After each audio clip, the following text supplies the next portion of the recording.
वो प्रतिकूलता का रिजल्ट आ जाए, फिर जोर से नहीं निकलेगा, जय हो प्रभु नहीं निकलेगा। ये भक्ति है, ये ज्ञान है।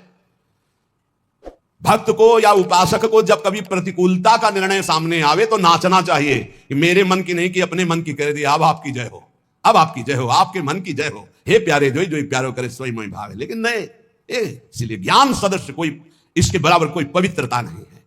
किसकी अनुकूलता पर? अपनी वासनाओं की, अपनी मान्यताओं की। कीन हो इसका बहु अभिमाना, सुख हो वंचा कृपा निधाना। भगवान कभी किसी के प्रतिकूल नहीं होते, मंगल विधान मंगल स्वरूप होते, वो किसी के प्रतिकूल नहीं होते। हमारी वृत्तियां, हमारा कोई आचरण, हमारी कोई भावना, उसको हमें सुधारना है। इसलिए भगवान करे नई ज्ञानेन सदसम पवित्र में विद्यते। उपासक कुछ भी अपना ना माने, सब कुछ जो कुछ दिया हुआ है ये प्रभु ने दिया है, सिर्फ इसलिए दिया है इसका राग हटा दो बस प्यारे। वस्तु दी है उसका राग हटा दो, शरीर दिया इसका राग हटा दो, इसका राग हटा दिया तो तुम जीवन मुक्त परमानंद स्वरूप हो।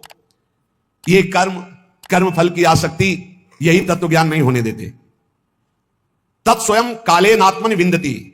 जिसको तत्व ज्ञान हो जाता है उसके संपूर्ण कर्म भस्म हो जाते हैं। संचित कर्म, क्रियमाण, प्रारब्ध, क्योंकि शरीर पर प्रारब्ध आता है, उस शरीर से बहुत ऊंचे होता है जो ज्ञानी पुरुष होता है।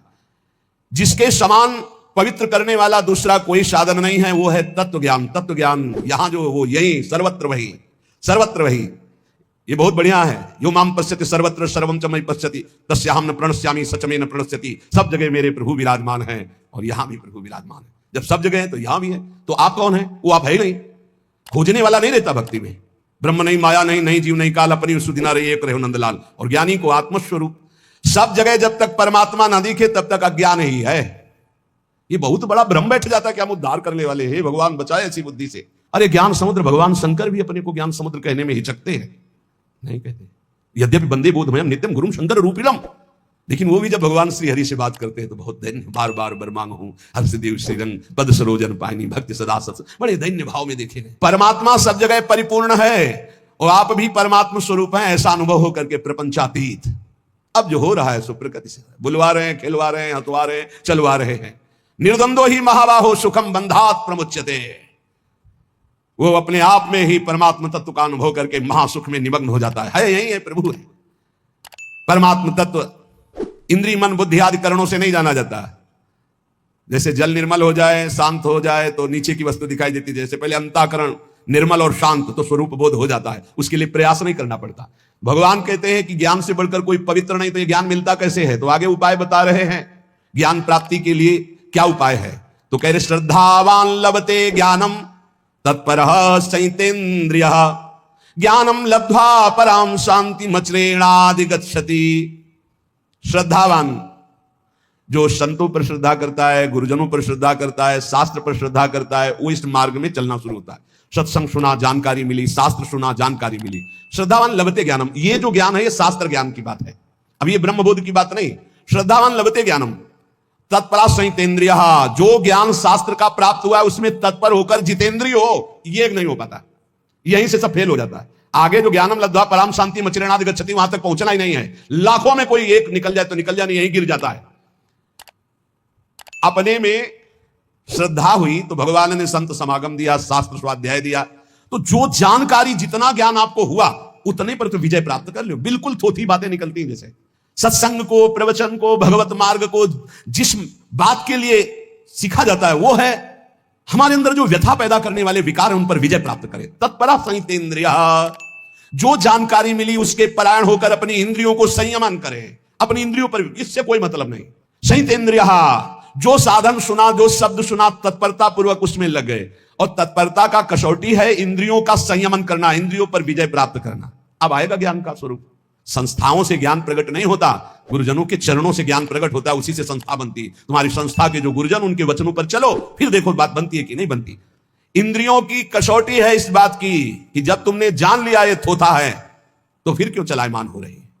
जब तुमने जान लिया कि तुम अचाह स्थिति स्वरूप हो तो फिर तुम्हारी ये सोच और चाह कैसे जागृत हो गई। अज्ञानी, ज्ञान का नाटक करने वाला।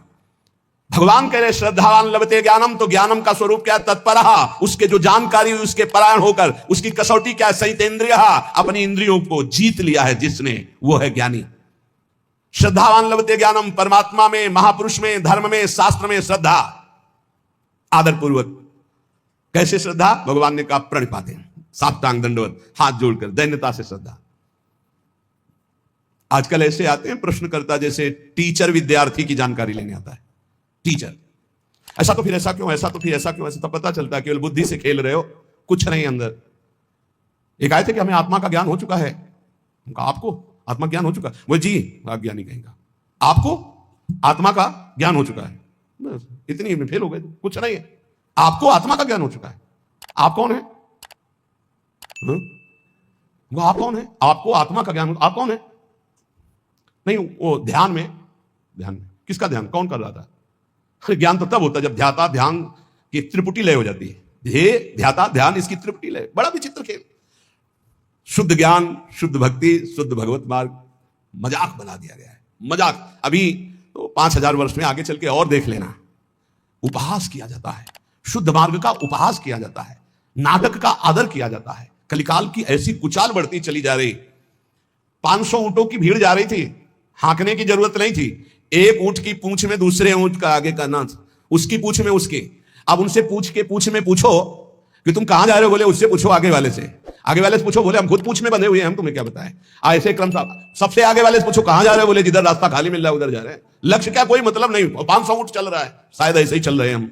कहां जाना है, रास्ता खाली, जिधर जिधर वासना मोड़ दे उधर चली जाए। बोले तुम कहां जा रहे हो, बोले आगे वाला जहां जा रहा है वो आगे वाला। तुम्हें ज्ञान नहीं, तुम ऐसे जुड़ गए हो। नहीं, भीड़ नहीं बांधे। जहां जुड़ो, विवेक से जुड़ो। ये मार्ग कहां जा रहा है, तुम्हें कहां जाना है, तुम्हें क्या प्राप्त करना है, क्या बोल रहा है, इसकी स्थिति क्या है। जब तक नहीं समझो तब तक किसी को गुरु मत बनाओ। कहीं मत जुड़ो, चुपचाप सत्संग सुनो, निरपेक्ष होकर सुनो। जब तक भगवान आदेश न करे तब तक किसी को गुरु मत बनाओ। खिलवाड़ मत करो अपने जीवन और परमार्थ के साथ। श्रद्धावान लभते ज्ञानम, श्रद्धावान को जो शास्त्रीय ज्ञान सत्संग प्राप्त हुआ है उसकी कसौटी है तत्परः, जो जानकारी हुई उसके परायण हो। और उसकी कसौटी है कि संयतेन्द्रिय, अपनी इंद्रियों पर विजय प्राप्त करे। तब बोले ज्ञानम लब्ध्वा, अब उसको ब्रह्मबोध होगा।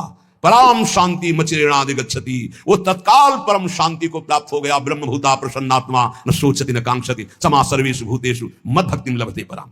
जब तक इंद्रियां संयत नहीं हुई, साधन में तत्परता नहीं हुई, तब तक केवल ढोंग है, कोई ज्ञान नहीं है। साधन में तत्परता आती है जो गुरुजनों ने साधना दी उसके परायण होने पर, दूसरों का आदर करने पर। सबका आदर करे, साधन में अपने खुद चित्त लगाए रहे पूरी श्रद्धा के साथ, और इंद्रियों को विषय की तरफ ना जाने दे, तो नित्य प्राप्त तत्व का बोध हो जाता है। ये गुरु कृपा से, ऐसे थोड़ी होता है। बड़ा विचित्र समय, बड़ा विचित्र समय। भगवान कह रहे ज्ञानम लब्ध्वा परम शांति, वो परम शांति जहां न किसी तरह का मान अपमान, लाभ हानि, सुख दुख, जन्म मृत्यु, इनका प्रवेश ही नहीं। वो ज्ञानम लब्ध्वा परम शांति मचिरेणादि गच्छति।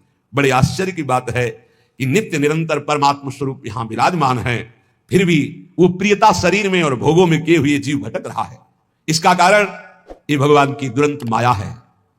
हम स्थायी सुख संसार को मान लेते हैं और पूरा जन्म इसी में व्यतीत कर देते हैं। सुख लेने की संसार से भावना से इतना अपनापन हो जाता है शरीर में कि हम कभी सोच ही नहीं सकते कि शरीर से हमारा कोई संबंध नहीं, इस शरीर से हमारा कोई संबंध नहीं, बिल्कुल नहीं है, किसी तरह नहीं है। यद्यपि मृषा पर छूटति कठिनाई, ऐसी भगवान की ब्रह्म मोहिनी माया लग गई। संसार के प्रति जो प्रीति हो गई है यही माया है, यही अज्ञान है। इसी को हटाने के लिए हाँ बड़ी बड़ी संगोष्ठियां केवल संसार को सुधारने के लिए हो रही, अपने सुधारने की तरफ लौट ही नहीं पा रहे। हम अपनी तरफ तो हम देख ही नहीं पा रहे, बहिर्मुख होकर बाहर भागते चले जा रहे। वो बुरा, वो बुरा, वो बुरा। और अंदर जब देखे तो भाई, जब दिल खोजो अपना तो हमसे बुरा ना होए। परमात्मा स्वरूप को छोड़ करके हम देहाभिमान में भटक रहे, व्यवहार में भटक रहे, दूसरों के दोष देख रहे, गुण देख रहे। इसलिए सच्चा ज्ञान नहीं प्रकट हुआ। सच्चा ज्ञान है ज्ञानम लब्ध्वा परम शांति मचिरेणादि गच्छति, वो परम शांति को प्राप्त हो जाता है। श्रद्धा विश्वास तो साधन में तत्परता, साधन में तत्परता जितेंद्रियता, और जे भी जितेंद्रिय हुआ जाहिर चाहिए कबौ कछु, तो अपने आप तत्वबोध हो गया। अपने आप उस साधक को अपने आप से अपने आप का अनुभव हो जाता है। अज्ञश्चा श्रद्धानश्च संशयात्मा विनश्यति, नायम लोकोस्ति न परो न सुखम संशयात्मनः। जो अज्ञ विवेकहीन है और श्रद्धा रहित है, ऐसे संशयात्मा मनुष्य का नाश हो जाता है। संशयात्मा मनुष्य के लिए ना ये लोक सुखकर होता है, ना परलोक हितकर होता है, और ना उसे कभी सुख प्राप्त होता है। उसका पतन ही है, उसका नाश ही है। जो शास्त्रों पर विश्वास नहीं करता, संतों पर विश्वास नहीं करता, तो विवेक है नहीं। विवेकहीन पुरुष का नाश ही निश्चित है। अज्ञश्चा श्रद्धानश्च संशयात्मा विनश्यति। विवेक तो खुद जागृत नहीं हुआ ज्ञान, और दूसरे की बात मानना नहीं, जो संत महापुरुष गुरुजन शास्त्र इनकी बात मानना नहीं, इनको महत्व नहीं देना। कैसे होगा? तुम्हारे में खुद है नहीं ज्ञान और जिनको ज्ञान है उनकी बात मानना है नहीं, वहां संशय करना है तो संशयात्मा विनश्यति, उसका विनाश हो जाता है, पतन हो जाता है। विनाश किसे कहते हैं? बुद्धि का नाश होना ही सर्वनाश है। संशयुक्त पुरुष की बुद्धि ऐसे आचरणों में उतर जाती है कि उसका नाश हो जाता है। ऐसे पुरुष के संशय कैसे नष्ट हो? क्योंकि बिना संशय नष्ट हुए न लौकिक उन्नति होगी न पारलौकिक उन्नति। भगवान कह रहे हैं नायम लोकोस्ति न परो न सुखम संशयात्मना। जो संशयात्मा न इसी लोक में सुख मिलता है न परलोक में सुख मिलता है। सरल भाषा में जब संशय ज्यादा प्रकट हो जाता है तो डिप्रेशन की स्थिति आ जाती है। कहीं ऐसा न हो जाए, कहीं ऐसा हो जाए, पता नहीं ऐसा, वो निगेटिव इतना सोचना क्यों, ना इस लोक में सुख न परलोक में सुख, अलग अलग उसकी संकल्प विकल्प की बातें चलने लगती हैं। संदेह युक्त पुरुष का नाम संशयात्मा है। वो कहीं भी जाए, किसी भी संत के पास, किसी भी शास्त्र के पास, उसे संदेह खड़ा हो जाएगा। बड़ा दुर्भाग्य है, ये कभी नहीं होना चाहिए। इसलिए श्रद्धावान लभते ज्ञानम, प्रथम हृदय श्रद्धा जो करे, बड़े भाग्यशाली हैं जिनको संशय नहीं, श्रद्धा है। और जो संशयात्मा है वो कहीं भी जाए, वो दूसरे ही दर्शन करते हैं, वहां निगेटिव से ही बटोर कर लाते हैं, वही पॉजिटिव उनका चिंतन नहीं हो पाता। चाहे जितना बड़ा सत्संग मिल जाए उनको, खलव करें भली पाई सुसंगु, मिटे न मलिन स्वभाव भंगु। परमार्थ के मार्ग में चलने वाले साधक में एक मांगलिक संशय होता है, एक अमांगलिक होता है। मांगलिक संशय अगर ऐसा है तो फिर उसको कैसे किया जा सकता है? ऐसा कैसे है? वो समझा फिर विश्वास, हाँ ऐसा। वो जो जानने के लिए संशय प्रश्नवाचक हुआ वो अच्छा है। और जो अश्रद्धा वाला संशय है, मानना नहीं शास्त्र के बाद, संतों में अश्रद्धा, संतों की ये नाशकारी है। कोई बात हुई, उस पर एक प्रश्न खड़ा हो गया, वो मांगलिक है। आप पुनः उत्तर लीजिए, फिर प्रश्न आता है, संशय आता है, फिर उत्तर लीजिए, वो आपके मंगल के लिए है। लेकिन अश्रद्धा हो जाना, पहले ही अश्रद्धा का भाव, संशय का भाव खड़ा हो जाना, ये नाशकारी है। परमार्थ में स्वाभाविक है प्रश्न खड़ा हो जाना, स्वाभाविक है संशय आ जाना। जिस विषय को पढ़ा नहीं, जिस विषय को समझा नहीं, अब वो विषय कहा जा रहा है तो उस पर प्रश्न खड़ा हो सकता है, लेकिन अश्रद्धा नहीं। उस विषय पर प्रश्न हुआ है, ना कि संत पे, ना कि शास्त्र पे, ना कि उनके प्रवचन पे। उस विषय को समझने के लिए उसे संशय जो हुआ वो लाभदायक है। लेकिन जो संत पर, शास्त्र पर, भगवान पर श्रद्धा, वो विनाशकारी है। साधक का एक लक्षण होता है जानकारी करना, खोज करना। यदि वह मन और इंद्रियों से देखी बात को ही सत्य मान लेता तो फिर साधना किस बात की? साधक को निरंतर भगवत मार्ग में आगे बढ़ते रहने की जिज्ञासा होती है। अब वो चलते चलते जिज्ञासा तो करता ही है, कितनी दूर रह गया है, कहां से मोड़ है, कैसे शीघ्र प्राप्त करे, मैं प्राप्त कर भी पाऊंगा कि नहीं कर पाऊंगा, ऐसी बातें उसके मन में आती हैं। ये कोई गलत नहीं है, उसके लिए निषेध नहीं, लेकिन ये मार्ग ही नहीं है। पता नहीं, सब लोग जानते हैं कि नहीं, पता नहीं भगवान है कि नहीं, परमार्थ है कि नहीं, ये सत्य बोल रहे हैं कि नहीं, फिर तो शास्त्र सही कह रहा है कि नहीं, फिर तो पतन हो ही जाएगा, नाश हो जाएगा। इसलिए श्री भगवान हमारे अंशी हैं, वो हमको समझा रहे, अज्ञान नहीं, अश्रद्धा नहीं, संशय मत करो। इस लोक में, परलोक में संशयात्मा को सुख की प्राप्ति कदापि नहीं होती। नायम लोकोस्तु न परो न सुखम संशयात्मना। संशयात्मा अज्ञ, अश्रद्धालु, भीतर ही भीतर वो जलता रहता है। बड़े खतरनाक स्थिति होती है, जलता रहता है। जब बोलेगा तो जहर बोलेगा, नकारात्मक सोच। संशयात्मा मनुष्य का इस लोक का इतना गंदा व्यवहार बिगड़ जाता है, बड़े बड़े अपराध बन जाते हैं। वो यहां तक प्रत्येक व्यक्ति पर संशय करता है, प्रत्येक बात पर संशय करता है, खुद पे संशय कर लेता है कि मैं सही निर्णय कर रहा हूं कि नहीं। खुद पे संशय खड़ा हो जाता है, ये ठीक है, बेठीक है, भोजन ठीक है, नहीं ठीक है, पता नहीं इसमें क्या मिला है, क्या मतलब इतना परेशान कर देता है संशय कि ना इस लोक में सुख न परलोक में सुख। कल्याण के लिए जो बुद्धि चाहिए वो निश्चयात्मिका बुद्धि होती है। निश्चयात्मिका जो बुद्धि होती है संतों के सत्संग से प्राप्त होती है, शास्त्र स्वाध्याय से प्राप्त होती है। इसलिए विवेक विचार पूर्वक शास्त्र और संत महापुरुषों की बातों को श्रद्धा पूर्वक मानो। संशय मत करो, संशय भगवत मार्ग के जानने का करो, लेकिन इन पर अश्रद्धा करके संशय करना वो पतनकारी है। योग संन्यस्त कर्माणम ज्ञान संचिन्न संशयम आत्मवंतम न कर्माणि निबध्नन्ति धनंजय। हे धनंजय, योग माने क्षमता, क्षमता के द्वारा जिसका संपूर्ण कर्मों से संबंध विच्छेद हो गया है और जो विवेक ज्ञान के द्वारा संपूर्ण संशयों का नाश कर चुका है, वो मेरे स्वरूप के परायण हो जाता है। उस मनुष्य को, उस उपासक को कोई भी कर्म बांध नहीं सकते। योग संन्यस्त कर्माणम, शरीर, इंद्रियां, मन, बुद्धि, ये मैं नहीं हूं, ये मुझे मिले हैं भगवत प्राप्ति के लिए। ये केवल मुझे मिली हुई वस्तु है, सरकारी वस्तु मिली। जैसे किसी सरकारी आदमी को गाड़ी बंगला सब दे दिया जाता है कि आप हमारा कार्य करो, ये सब सुख सुविधाएं, ऐसे ही हमको भगवान ने शरीर दिया, इंद्रियां दी, अंतःकरण चतुष्टय दिया भगवत कार्य के लिए, भगवत प्राप्ति के लिए। इन पर अपना जब अधिकार हम ममत्व कर लेते हैं, मेरा मन, मेरी बुद्धि, मेरा चित्त, मेरा शरीर, मेरी इंद्रियां, और इनको जब भोगों की ओर लगा देते हैं, संसार की ओर लगा देते हैं, तो इतनी ममता बढ़ जाती है कि पुनरपि जननम पुनरपि मरणम पुनरपि जननी जठरे शयनम, ये आ जाता है। और जब इनका प्रवाह भगवान की ओर लगा, ये तुम्हें छूट